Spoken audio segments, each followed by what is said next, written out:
Hello. Hello, hello, hello. Okay. Hello. Hi, welcome. It's Thursday, 2 p.m. Just going to share to Facebook.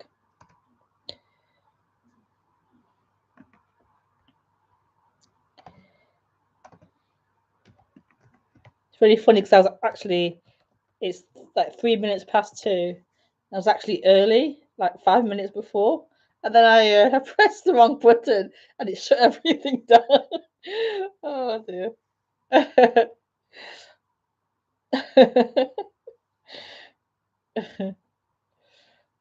thought, oh, I'm early, and then I press close. Yep.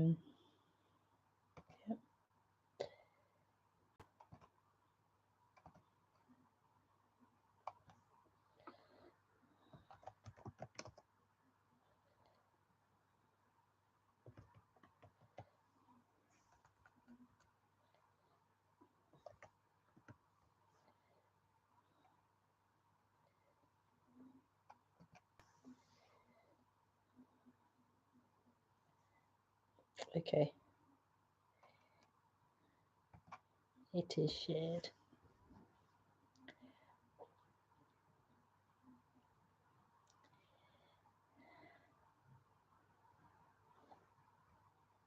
So, hi and welcome to the talk. I do this talk every Thursday at 2 o'clock in the afternoon, UK time.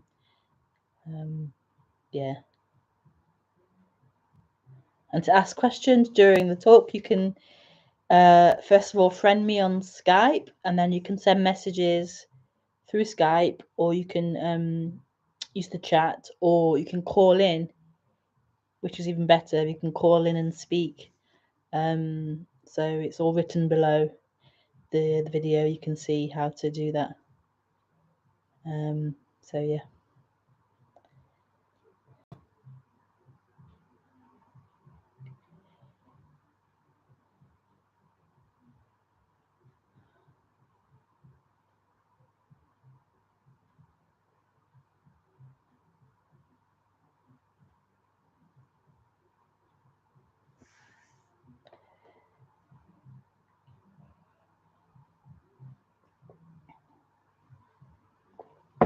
Oops.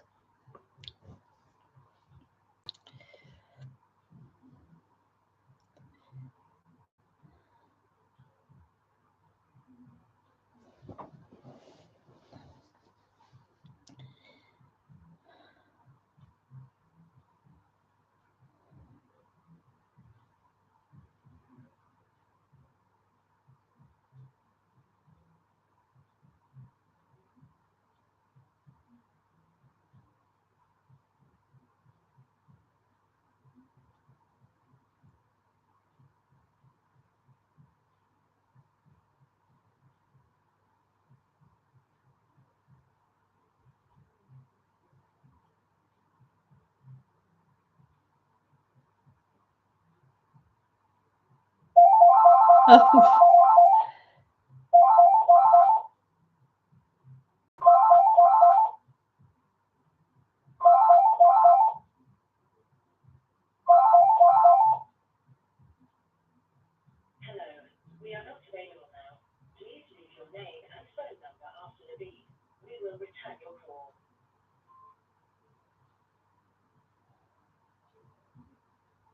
The home phone no one ever uses.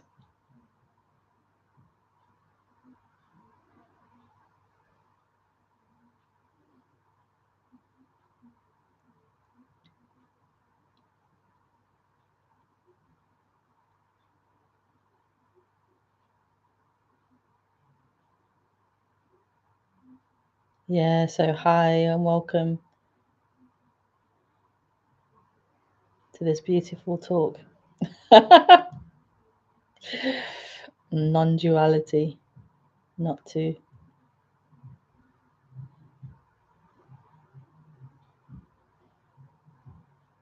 And this is the most magnificent message that you can possibly hear.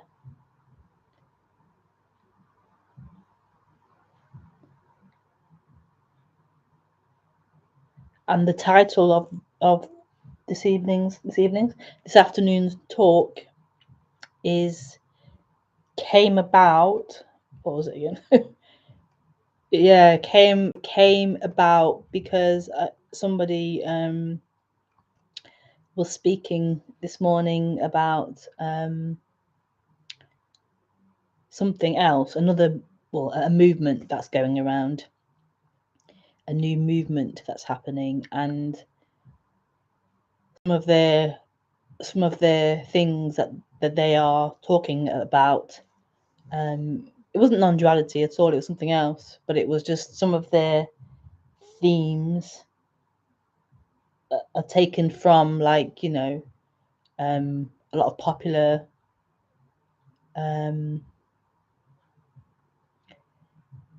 new age kind of things around thoughts and stuff like that, but they've twisted it in a distorted manner, in my opinion.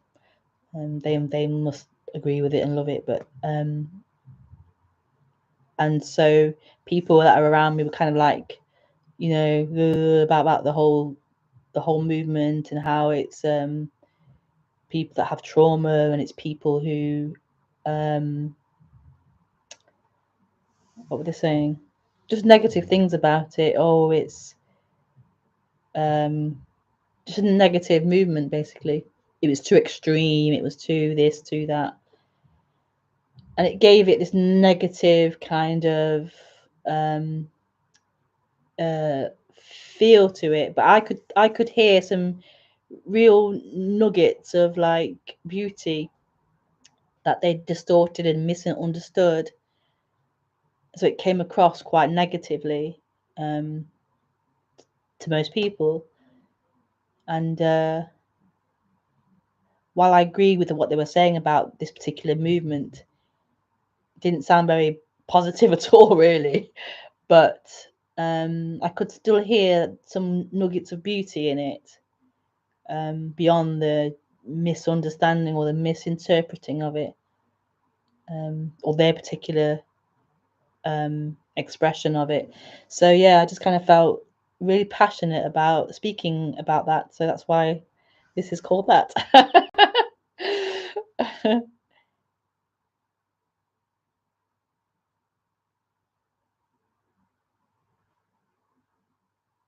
Because that is what happens. Things get misunderstood, interpreted differently to how the speaker meant, or the speaker saying something, and that's just always going to happen. That's just the way of it.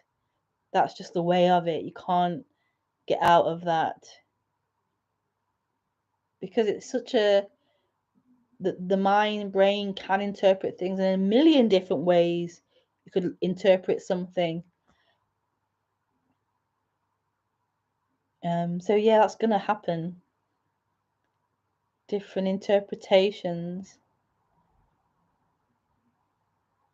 but that's no reason to not speak about it, because of that, because of how it's going to be twisted and viewed as extreme or unhealthy or something, or harmful.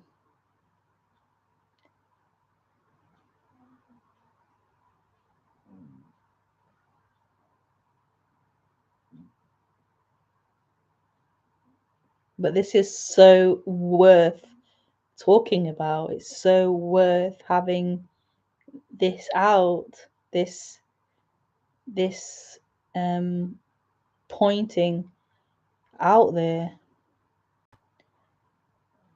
And the way it's heard is the way it's heard, but it doesn't mean it should be stopped or not spoken.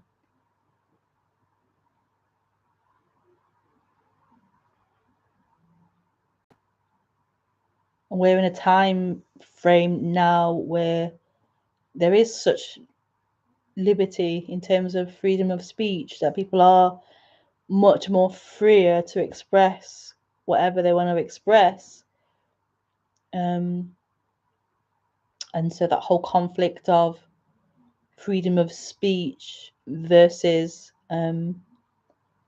like offending people, that whole kind of debate's happening around that. Like, where do we draw that line where, you know, you can and can't say this or say that? Yeah, it's really beautiful.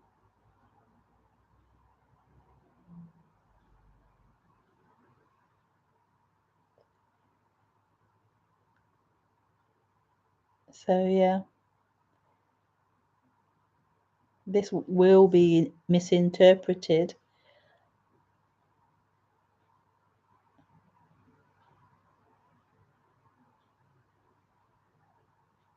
It has to be misinterpreted because it isn't about interpreting. Like, yeah, you have no control over that. What stories the mind picks up and puts together, like this and this and this means this, and it's doing its own thing, its own functioning according to its own conditioning and its own ideas and its own already established view of things and perspective. So yeah, I mean, you know, listening to all these speakers, you can't not misinterpret. You can't not. I totally misunderstood. I totally misinterpreted what was being spoken about or pointed to. It's just a natural part of this.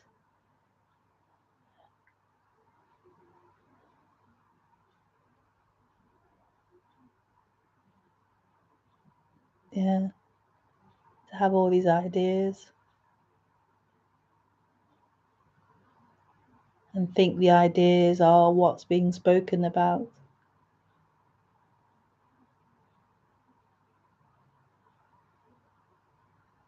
Really beautiful. That's why non-duality isn't a religion. It can be a religion if the mind gets hold of it, which it does, gets hold of it and it thinks it's true and it makes it into a religion where this is true and that's not. And you have to follow it this way or you're not then correct.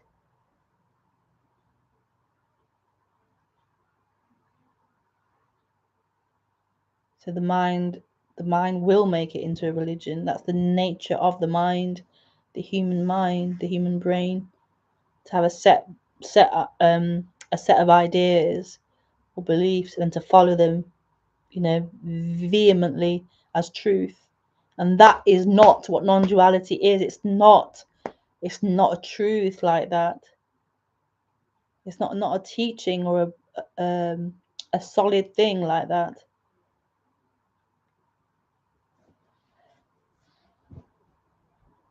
It's the most radicalist of things, the most beautifulest of things, because it can't be contained. You can't have it or own it and say this is what it is. You can't. It's impossible. It's impossible. So whatever idea or belief or story that the brain is telling itself or expressing as truth, it's not true. It's not true. It's such a radical thing to be pointing to or talking about, but none of that is true.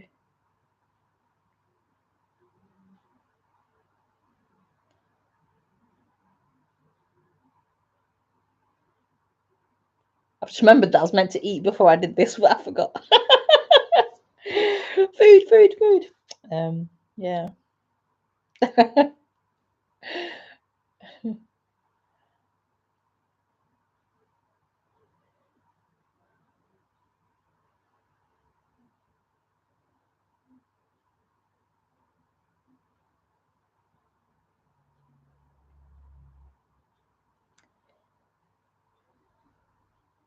So yeah, so okay, so what is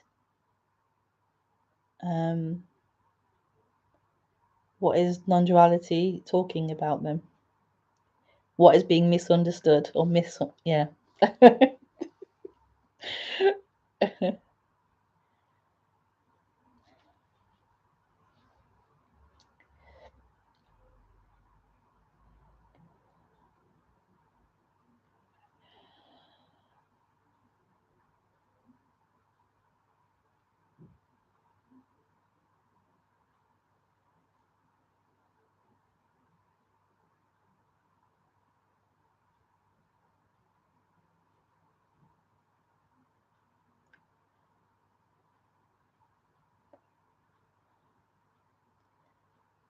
So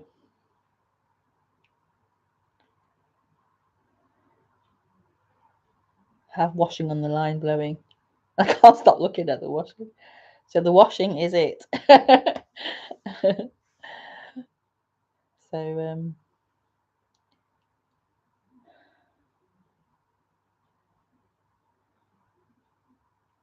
non-duality.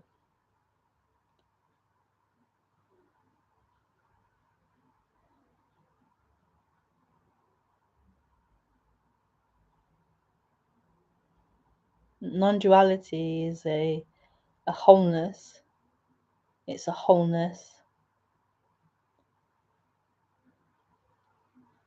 It's a wholeness. It's simply talking about a wholeness.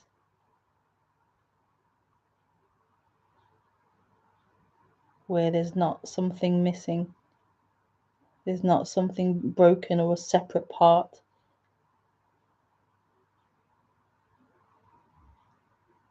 No division, no separation.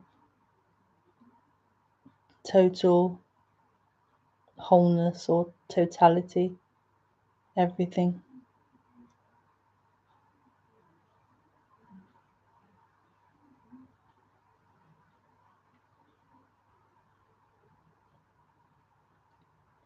So to the mind, to the person, that means absolutely nothing. So the mind will want to get hold of that and see what it can do with it. Like what purpose is that for me? How can I get benefit from that? How can I use that?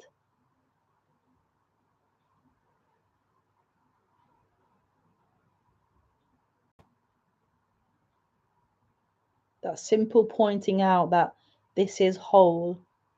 This doesn't have separation or division in it. It's unified, it's whole. It's not going to give the mind or the person anything of use.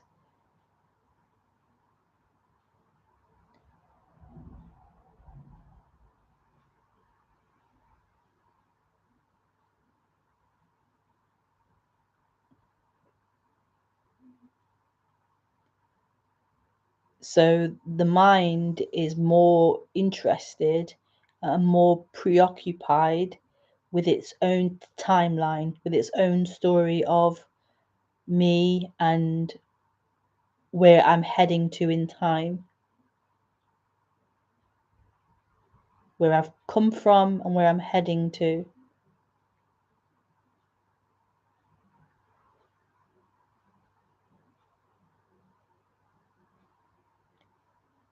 And that is the nature of being a person, of being identified as a person, identified as a mind construct, a mind story.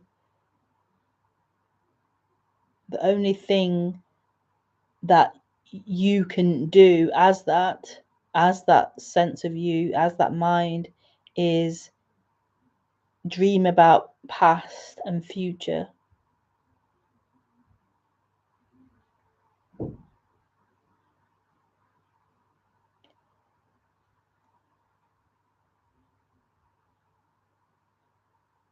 And so to speak about this being whole, this being fully fully complete and whole, and there being nothing wrong or missing, it is the complete opposite to what the mind is normally speaking of or thinking about or focusing on.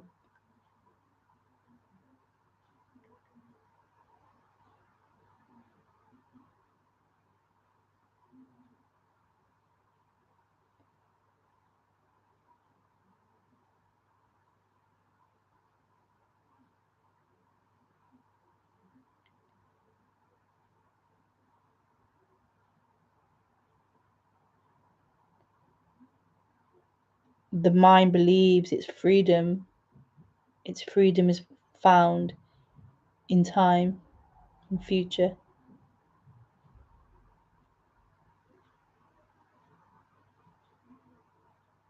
Its fulfillment is found in future, in time.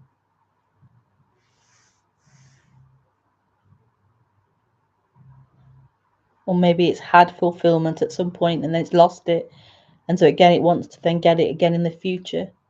So it's always this progressive future attainment, this path to work towards, this not quite there, missing something, and this seeking to acquire it.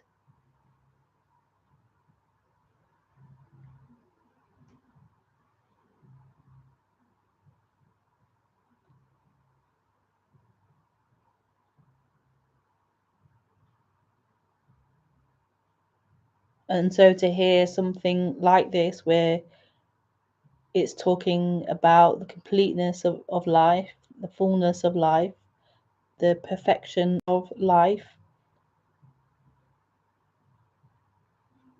not life as in time, but as in what's happening,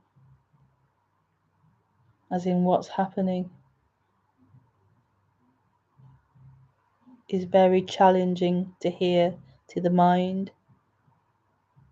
But there's something that hears that or resonates with that. This is resonating it because it's here. What's being spoken about is already here. So there can be a resonance of that, of what's being pointed to. It's resonating. It is. It's all there is. It's just that as humans, we have this ability or this functioning of abstraction, of the mind being able to just this abstraction that appears, this abstraction, this dreaming ability to imagine what's not, to imagine what's happened, to imagine what's gonna happen.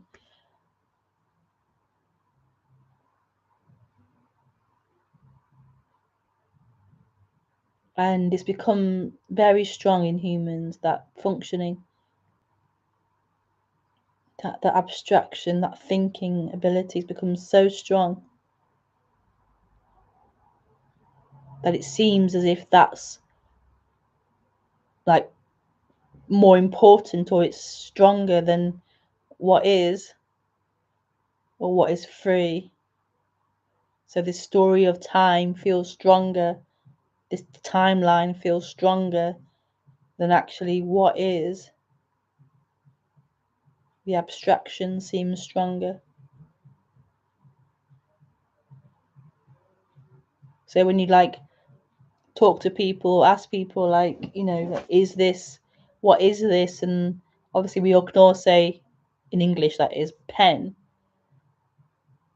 And then if you try to if you try to point out that this isn't a pen, that the pen is a sound we make to give this some kind of name, to label it as something, but actually separate the sound pen from this. It's just here. It isn't pen. Pen's a made up abstraction. Like the simplicity of that is incomprehensible to a lot of humans, that this isn't pen, that we've made up this language to help us function and to be able to say, pass me the pen. But we've got so, like, the language has become so strong, like stronger than the actual object. We will fight over the word being pen.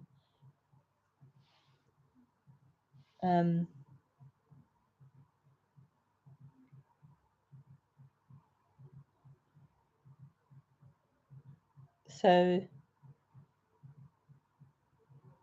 yeah, it's like it's a real simplicity that's being spoken about, but it's not when the mind is dominant,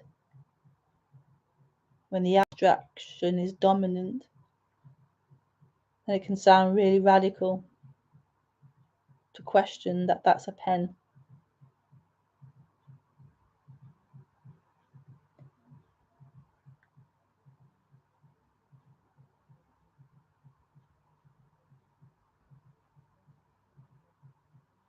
So we would teach a, I don't know, 1-year-old, 2-year-old, pen, say pen, say what this is, pen, say pen. And they're like just grabbing it, and we're saying, no, say what it's called, say pen. We have to teach language. We have to say, learn the word pen, because we have to communicate in language to be able to be on the same page, so to speak, and express ourselves and get our needs met, and etc., etc. But eventually the child will learn, okay, pen. I'll say pen. I'll say pen. But yeah.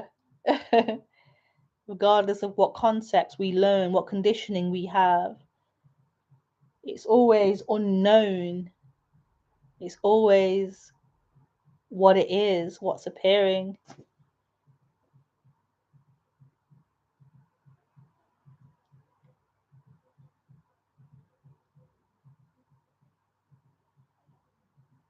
So we often feel like we've lost heaven, lost freedom,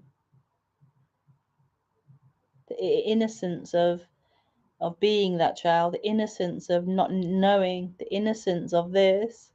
But it's right here. It's not lost. It's not lost. It's right here. It can't be anywhere else.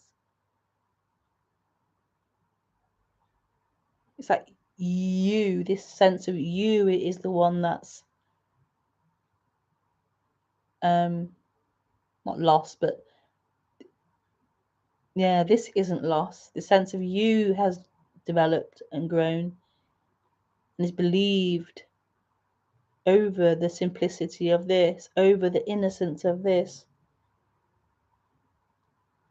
So knowledge in a way has become more important or more believed. The word pen has become more believed than simply what is happening.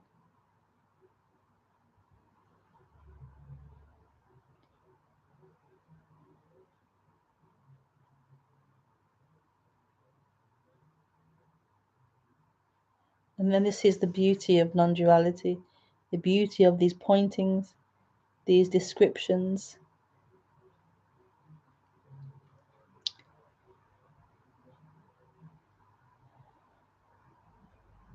Pointing back to that simplicity, the pointing back to simply this.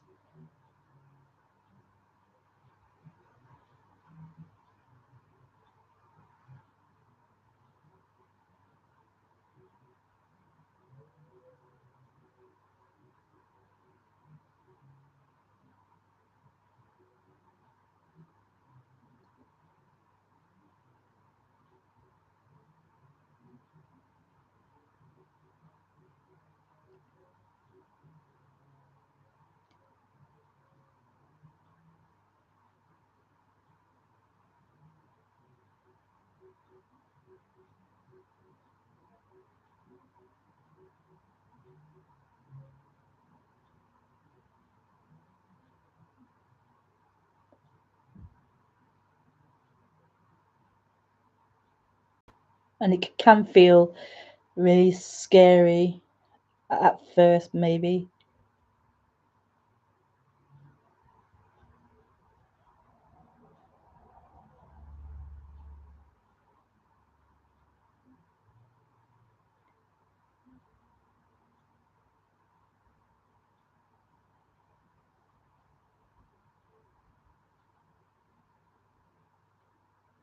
But it can also feel really wonderful.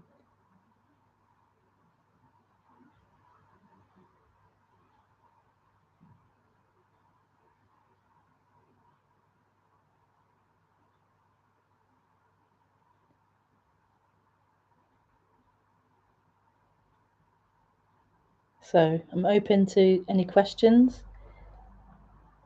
So send them on Skype.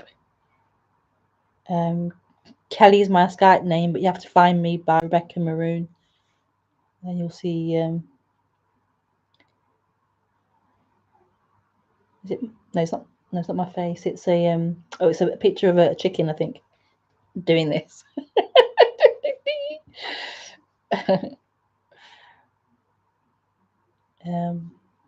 So you can call in as well, but let me know before you do,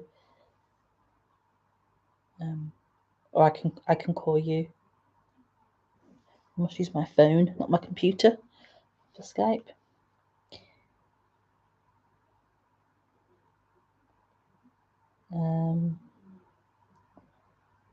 Skype.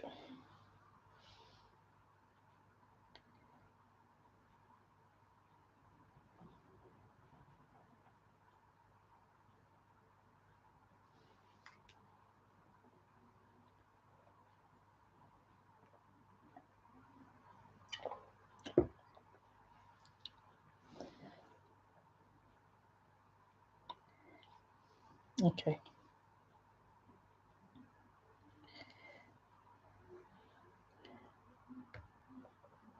Let's place it safely there. Hi in the. I'll just check Skype first. Hi in the chat. Lovely to see you. Timing is perfect on this topic. Got a friend that advised me to look into a talk on non-duality. I found this to have a lot of misunderstanding and a negative spin on non-duality. Can mislead, I felt. Yeah.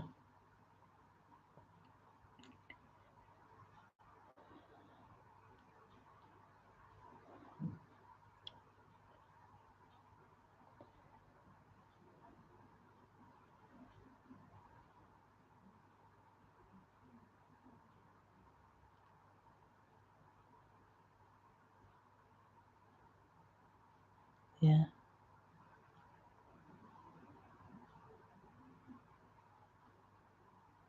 But it doesn't matter as well if it does mislead. That can sound really like scary to be misled. It can sound scary. Like one side is right and true and the other side is wrong, and it's misleading, and it's going to take you down the wrong track and end up in the wrong place and be lost and abandoned and all of that.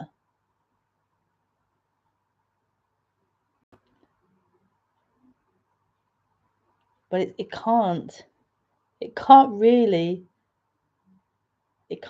do that.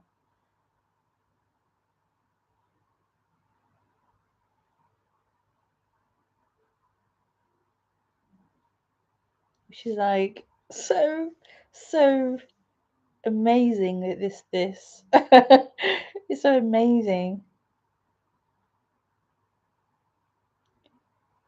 Yeah, it's just impossible.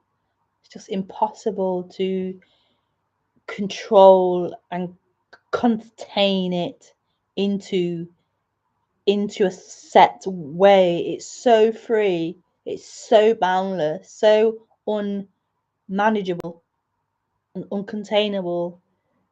It's just so free. Mislead, not mislead. It's just so free. There's nowhere you can get lost in, or you can't end up in the wrong place. There isn't one. And there isn't a right place either. It's so friggin' free. It's radically free.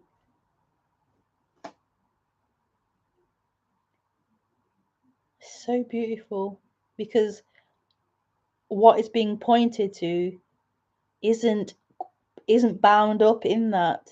It isn't bound up in our ideas, our language, time, concepts, right and wrong, this, and it's not bound up in that. So it's miraculous. It is total art. So the art can be anything, any color, any direction, any squiggle, and yet the canvas the art is on remains untouched, unpainted. It's so beautiful. Doesn't mean you can't say this is good or bad or right and wrong or accurate, inaccurate, but it's not true. It's only like relatively true. It's only like seemingly that way, but it's not. And the suffering comes when it's believed to be a truth. That's the only suffering, when it's believed to be truth.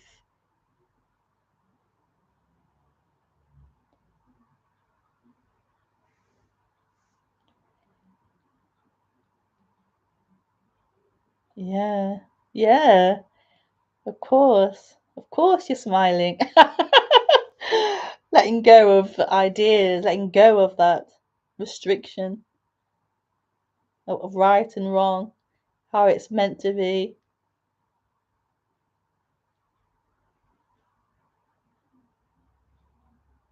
Doesn't mean you have to have boundaries and you don't have these human rules of behavior and expectation and all of that, but it's beyond that. Your freedom is beyond that. Who you are is beyond that.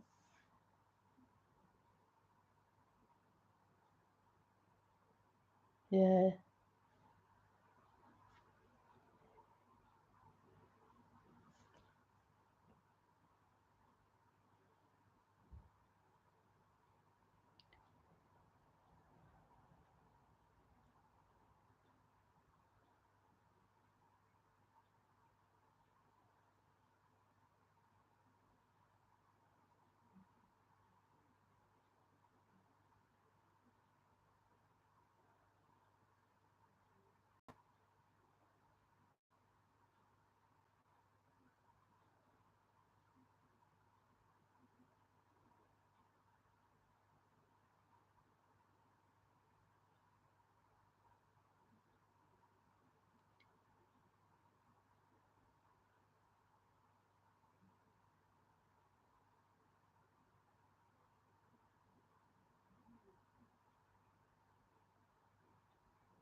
Hi, Maria. If you look in the box below the video, you could see all my information, Maria, and it should tell you everything in there. Yeah, it should be in there. So every Thursday I do a stream at 2 p.m.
Okay, so there's no questions, and yeah.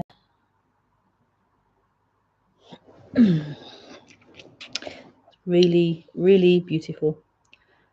So yeah, thank you for joining, and I am back next Thursday at 2:00 p.m. UK time. Yeah. Okay, bye.